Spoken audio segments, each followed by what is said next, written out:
Hello again, folks. Steve here with a little bit of a discussion on the value of the Anglo-Saxon tradition.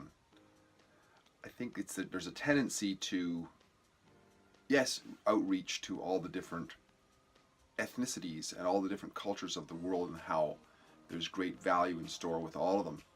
And sometimes, like the tendency that humans often have to not be a tourist in their own town, those people who have some, like myself, not a lot, but a little bit of Anglo-Saxon blood, you could say, running in my veins, and certainly vestiges of the culture running in my culture. Sometimes there's a tendency to overlook the value that's there, and there's great value that could be had, that could be seen. I would say the greatest value probably is the individualism that has grown out of the Anglo-Saxon tradition. Now, of course, there's a need for community as well, but throughout history, individualism has been put down by ruling classes and so on, and the Anglo-Saxons had a way of cultivating this in such a way that it has given rise to Western civilization, which you could argue is synonymous with civilization, or certainly is, perhaps, at least in terms of recent history anyway, the greatest civilization which has ever existed in the world, especially when it comes down to freedoms.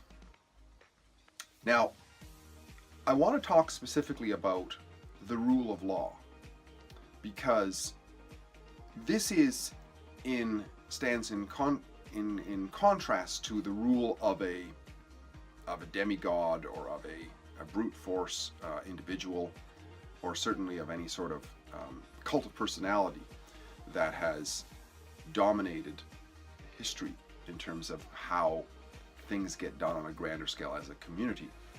The Anglo-Saxons, probably almost more than anybody, although certainly you can go back to the Roman Republic, and certainly aspects of Greek democracy and so on, which put forth the idea of the rule of law.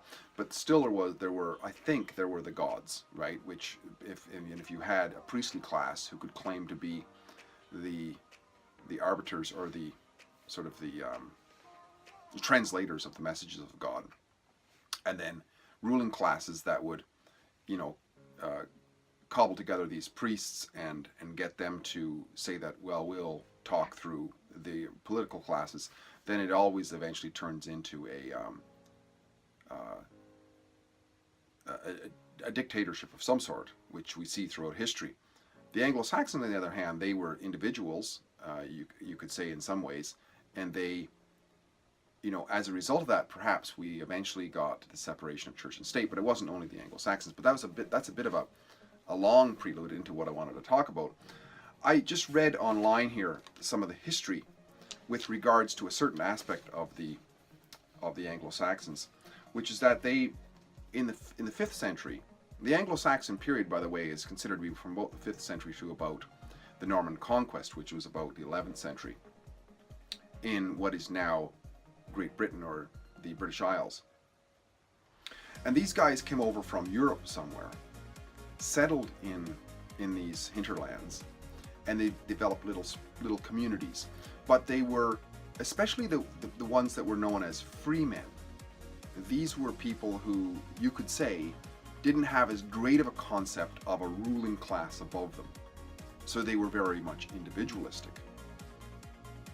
As a result of them being individual, you can imagine a bunch of people who've got their own interests. They're free, they're sovereign individuals. Looks like it would be complete chaotic anarchy that would take place. But that wasn't the case with them, because what they said is we can come to consensus on things that we can agree on. They began to form these councils to enact bylaws for their community, but it was bylaws that they could all agree upon, that the most people could agree upon, and also ways of administering justice, so it wasn't just arbitrary.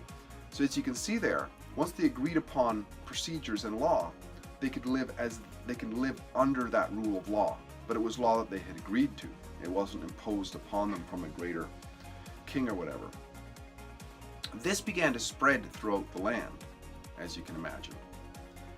And then the Norman conquest of 1066 approximately smashed down the power of the king who claimed dominion over the realm, right? And there were these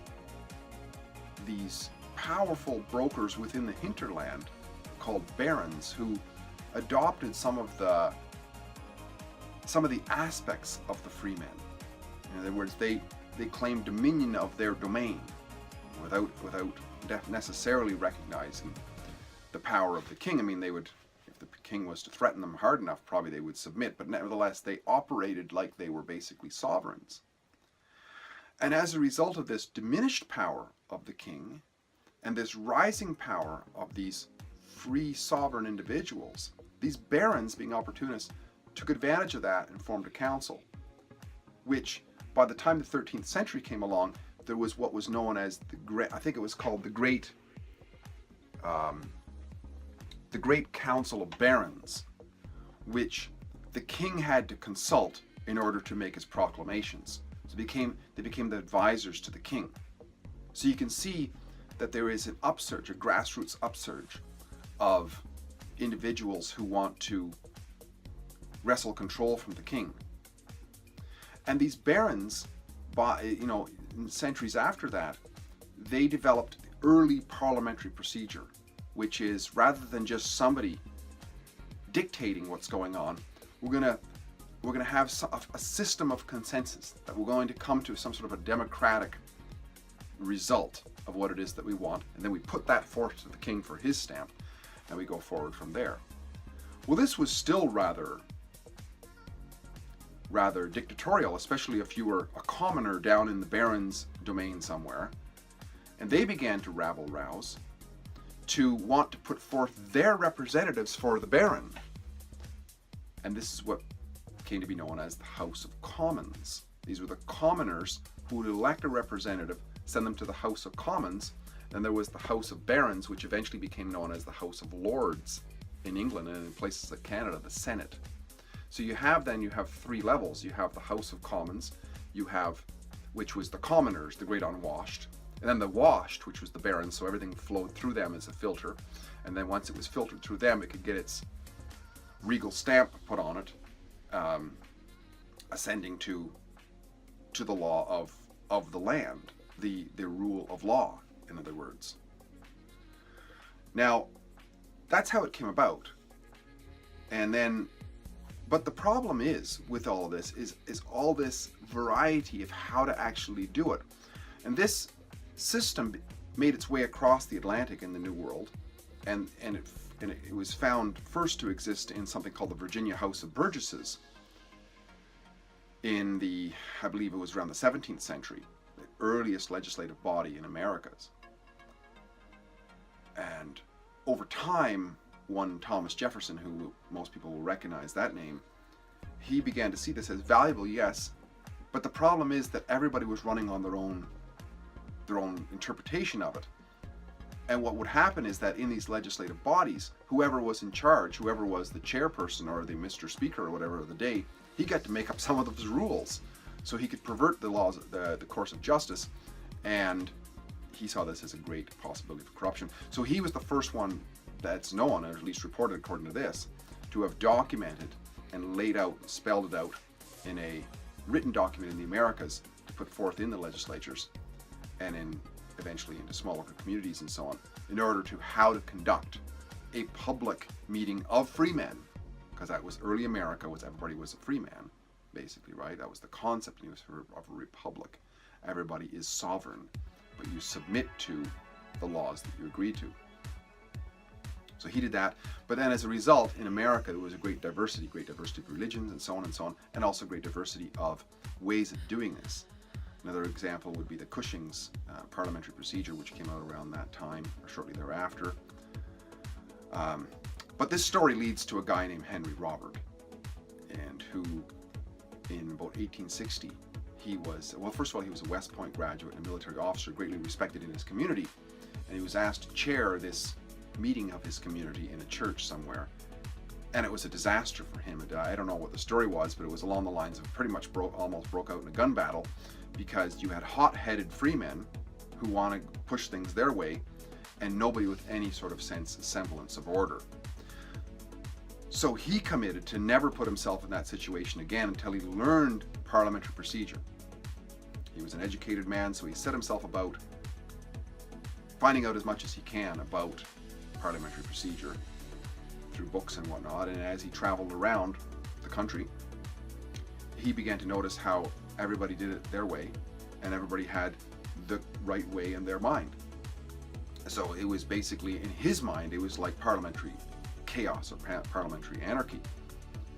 As a result of his commitment to learning about this and getting it right, he set about writing his own, and taking the best of what he knew until he was about 600 pages long. It's called Robert's Rules of Order, known to this day as probably the most accepted way to conduct an official business meeting, be they at small communities, small legislatures, town halls, library boards, voluntary associations, non-profit groups, and so on, Toastmasters clubs, to make decisions for people. So that comes down to the purpose of it, right? What's the purpose of it? The purpose of it is to get as many people within a disparate group who agree to come together to make a decision, who may be hot-headed, who may be tempting to slander each other and break out in fistfights and gun battles, who may all of that, but yet be able to make a decision that they can all agree with because they've agreed to the rules ahead of time in an expeditious way. So that's the real purpose of it and the evolution of this. And it's a beautiful thing because you don't need to have a dictator. You can actually submit to the rule of law that people agree to and have that be the arbiter and have that be a fluid thing. Even the rules, we can constantly change it because we have a democratic system, a way of doing it. So how does it work? How does Robert's Rules of Order work? And for that matter, probably the rest of them, because it has to be an agreement, right? Basically, it works this way. You have a group of people in a room or in an assembly. They've come together for a purpose, which is to have a discussion and try to come to the early steps of making decisions, or even the steps of making decisions, to take courses of action which involve everybody, which involve more than just oneself. It's trying to get an agreement. So somebody goes in there trying with the idea that he or she wants to get people to adopt his or her wishes within that community. And of course, to get action done, we must move, right? And it's interestingly enough, that's the wording of it. I'm going to give a couple of examples here. Of course, 600 pages is not going to be covered off in a couple of minutes, nor do I even know all of what those 600 pages are about. However, I'm just going to give a couple of examples of probably the most important motions that can be made and how they're actually made. So a group of people, there's somebody who's like a chairperson or a referee. This is somebody who knows how it works and is going to stand there and say, okay, does anybody have any business that they want to do? Does somebody put up their hand, stand up, and will say something along the lines of, I move, which is, and if I was to do a gesture, if I was to grab something over here and move it here, if I was to describe that, I would say, I move my arm, I move. I move to decorate my hand with this item, right? And it's sitting there. So now, if nobody else cares about it in the assembly, nobody else says anything, the chairperson's going to say, is there a seconder? If there's no seconder, then it just disappears, goes back. And now, is there anybody else who's got business, right? However, if somebody was to say, yeah, I agree with that, I think Steve looks great with that on his hand. He should stand there forever like that. But just make this whatever you want. Maybe it's, let's build a road somewhere or whatever, right? Just as an example, let's have that be at that. Now, once there's a seconder and it's recorded by somebody, because it's got to be recorded, otherwise because we can go back to it. It's all got to be many people who've got if there's hot-headed, we got to have witness that this has been said and this has been agreed upon or not agreed upon. So after that, once that is seconded and noted by a secretary, then the chairperson is going to ask, is there any discussion? And the person who moved that, If I move that, for example, I'm going to stand up and I'm going to make the case. I'm going to argue my case for people to adopt this. You know, I think I'm just butt ugly the way I am. I'm not using the hand anyways, and I can be a service to the world if I just walk around with this wonderful little charm on my hand. Right? And somebody else might stand up and say, I disapprove. I stand against this, and I think that it's stupid. I think you could be doing more value in the world, or whatever it is. And somebody else may amend the motion. See, because it's not just we can discuss whether we like it or not. We can also, there's many things we can do with this motion, this proposal. Somebody might stand up and say, I amend the motion to include the words on the table or somewhere else, rather than Steve's hand. So it's the same motion. I move to place this decoration on Steve's hand. In this case, it's to replace the word Steve's hand to this table. And now it's on the table. Same procedure. There has to be a seconder. If there's not a seconder, boom, it goes straight back to Steve's hand. You see how systematic this is, how scientific this is in a way?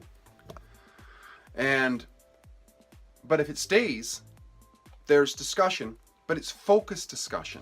It's focused on this, only the location. It's not about the decoration. It's not about anything else, not about the weather. It's not about chit-chat, idle chit-chat. And the chair will bring us back to this focused discussion if it goes anywhere else.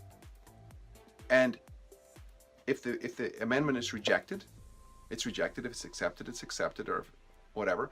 But if it's rejected, it comes back here. And if everybody votes upon it, I forever, according to the group, have to walk around like this, whatever the decision is. But the next motion could be, I move that Steve doesn't do that. So but the idea is that it's a public process, or those who agree to be that public in the moment.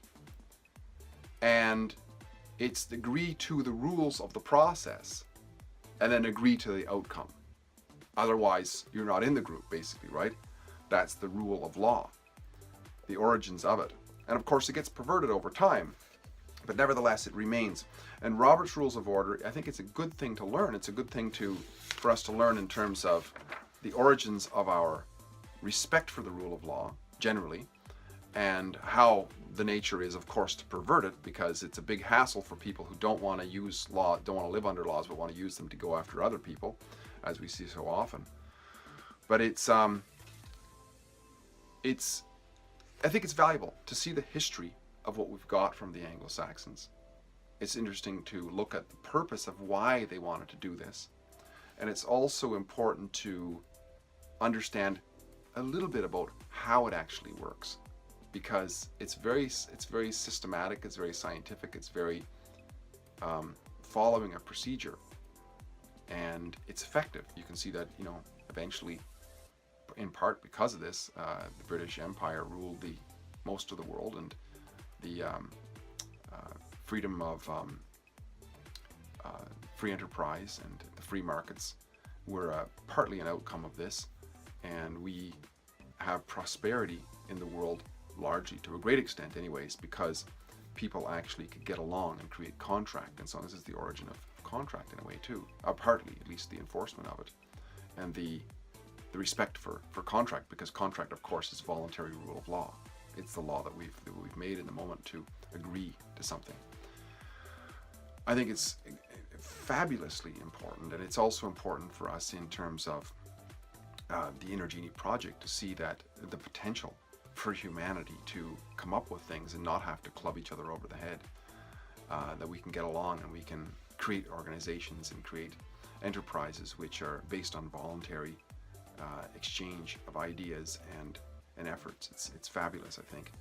So, something to consider, Robert's Rules of Order, and how it can benefit us in terms of ways we can conduct ourselves, and the great heritage that the world has been bestowed, has received by from the Anglo-Saxon tradition of individuality, but at the same time, ways of figuring out collective decisions that can be made within the context of individuality. I think it's fantastic. Anyway, Steve here again. Great chatting. Talk again soon. Bye for now.